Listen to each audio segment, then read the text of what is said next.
மணமகனத்தில் நான் பணிவோடு கேட்டு விழுவது, பொண்டாட்டி சொன்னா கேட்டுக்கணும் என்ற அந்த நிலையில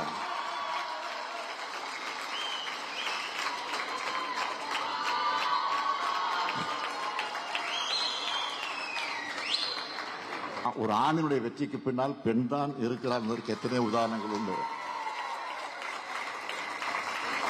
என்னுடைய வெற்றிக்கு பின்னாலும் என்னுடைய மனைவி தான்.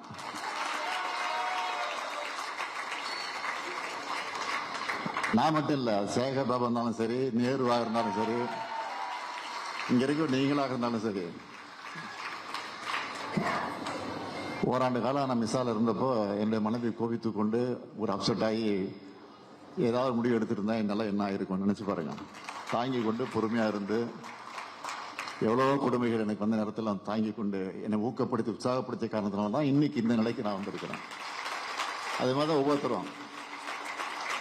அதனால தான் மணமக்களை நான் கேட்டுக்கொள்ள விரும்புவது, மணமகனத்தில் நான் பணிவோடு கேட்டு விரும்புவது, பொண்டாட்டி சொன்னா கேட்டுக்கணும் என்ற அந்த நிலையில